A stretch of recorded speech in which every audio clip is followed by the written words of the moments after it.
the Strangmans came in the late 1700s, okay, and they set up a brewery. And quite a lot of Quakers were in milling at that stage, and therefore the product would have been produced and gone on to produce beer. And it's all to do with the water. It was better to drink beer at that stage. It's safer than the water. And so they felt that was all right. And in fact, I have records from the Newtown archives that beer was served to the pupils there. Now, that was fine at the early stage, but then they found that the drinking and Father Matthews and his temperance brought up the awareness of the alcohol dangers, and so they certainly at that stage in the mid-1800s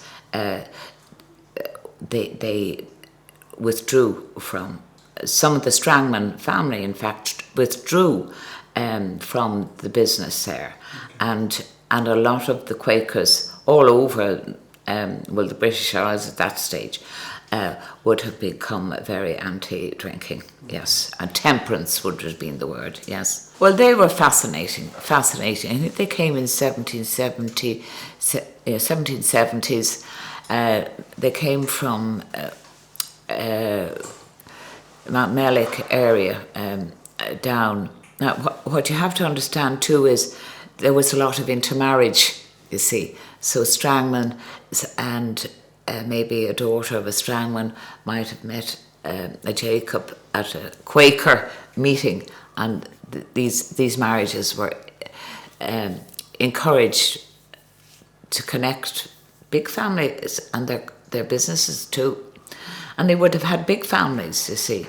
So the Strangmans came to Waterford, and they set up a brewery up at the end of Mary Street there. And they were very successful.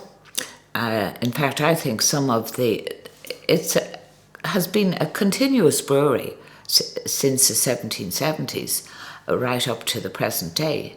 And I went to see the brewery recently, and some of the old areas are still there. Where can you imagine that they made the beer, and it's wonderful to see it's still there. And the Strangmans built some of those houses. They're quite big houses coming up to the entrance to the brewery. So the Strangmans settled there and became successful. And again, they went in not only to brewing, but they went into export and of other goods and into shipping. They teamed up with Strangman Davis and the Penroses and worked there. Now, there's very interesting people that have come out of that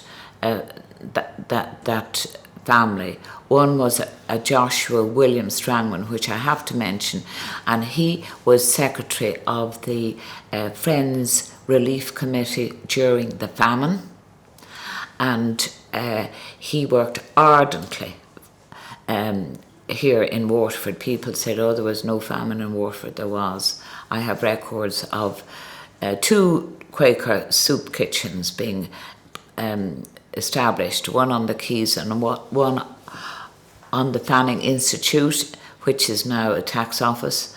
And the women would have organised these daily big soup kitchens, and there were streams and streams of people coming up during the height of the famine.